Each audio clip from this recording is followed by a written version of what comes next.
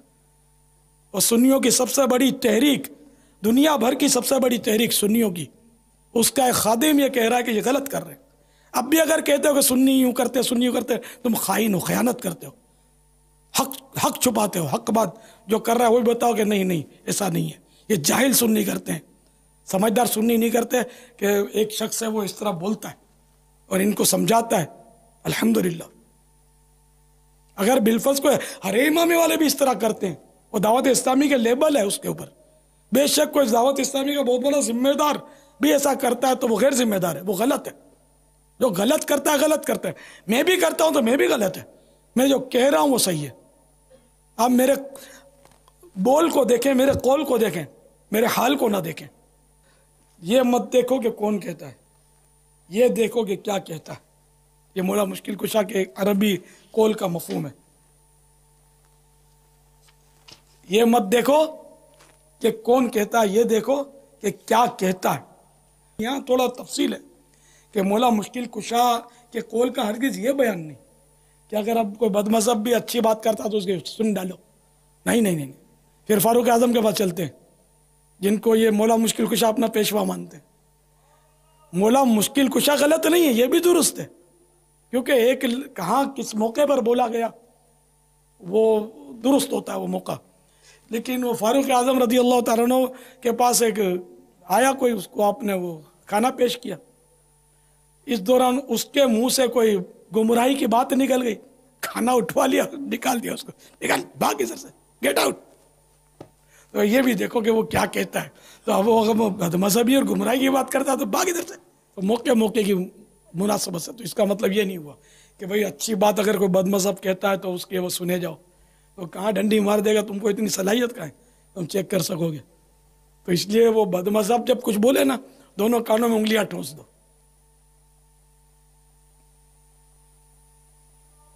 ایک مجھے یاد آیا اپنا پرانا قصہ کہ ایک شخص نے مسئلہ، وہ امام اعظم وہ کچھ اختلاف کھڑا کیا اس نے، تو ایک اس کے ماننے والا مجھ سے کہنے لگا کہ میں آپ کو اس کا کیسٹ دوں گا، 400 دلائل اس نے قائم کیے، 400 دلائل اس نے قائم کیے۔ تو میں نے کہا یہ دلائل امام اعظم کے موقف سے ہٹ کر ہیں، ٹھیک ہے نا؟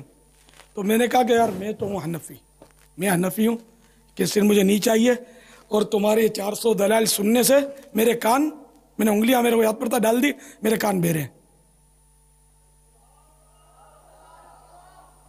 تو ہم سنی ہیں، حنفی ہیں، تو حنفی مسلک کے خلاف سننے کے لیے ہمارے کان بہرے ہیں، چاہے کتنا ہی کوئی پاورفل مقرر ہو، چاہے کتنا ہی مطلب آیتیں پڑھتا ہو، کتنا ہی بڑے ٹائٹل رکھتا ہو، مفسر اور محدث اور فلاں، دور سے ٹاٹا، اپنا راستہ دوسرا، ہم تو جاتے ہیں اپنے مدینے،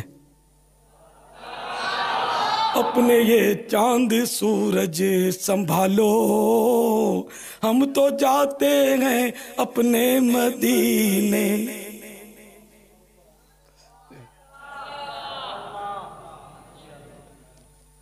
تو بہرحال یہ آپ کو سمجھانے کے لیے خوش طبعی کے طور پہ یہ اپنا قصہ سنا کہ میں نے یوں کیا تھا۔ میں نہیں سنتا بھائی، نہیں، میرے پاس اتنا علم نہیں ہے کہ میں اس کا رد بھی کر سکوں، میری 400 سن کر۔ امام اعظم زندہ باد، میں حنفی ہوں، جدی پشتی حنفی ہوں، میں پیدائشی حنفی ہوں، سمجھا؟ میرا باپ بھی حنفی تھا، سمجھا؟ تو اپنے حنفی ہے بس، خلاص، اور کچھ نہیں آتا اپنے کو۔ ہاں شافعی، مالکی، حنبلی یہ سب حق پر ہیں، لیکن وہ جو ہے نا، وہ شافعی حنبلی نہیں بنتا تھا، وہ حنفی بن کر اس نے امام اعظم سے اختلاف کیا، وہ نہ چلے نا اپنے کو، کبھی بھی نہ چلے۔ اپنے باپ سے اختلاف کرنے والا کہاں چلے گا اپنے کو، سوال ہی نہیں۔ تو بہرحال یہ کہ وہ یک در گیر و محکم گیر، دعوت اسلامی کا بوا پھڑ لیا تو اس کو پھڑے رہو، اس کو پکڑے رہو، ادھر ادھر ہو جاؤ گے تو بس۔ اعلیٰ حضرت جیسے ہم نے اعلیٰ حضرت کا دامن تھا، ہم بھی حنفی ہیں، عاشق رسول ہیں، ولی کامل ہیں، اور جو باتیں انہوں نے بتائی وہ قرآن و حدیث کے مطابق ہیں، تو اس نے ہم نے ان کا دروازہ پکڑ لیا. اب یہ کہ مرتے دم تک انشاءاللہ ہم اعلیٰ حضرت کو نہیں چھوڑیں گے, اور اعلیٰ حضرت کے موقف کے خلاف ہم سننے کے لیے ہمارے کان بہرے ہیں. سننا ہی انشاءاللہ. فیضان اعلیٰ حضرت جاری رہے گا, فیضان اعلیٰ حضرت جاری رہے گا, فیضان امام اعظم جاری رہے گا, فیضان امام اعظم جاری رہے گا, فیضان فاروق اعظم جاری رہے, فیضان مشکل کشا جاری رہے. انشاءاللہ عز و جل. صدا گیت گاتا رہوں میں نبی کے, ہو توفیق ایسی عطا یا الہی. صدا گیت گاتا رہوں میں نبی کے, ہو توفیق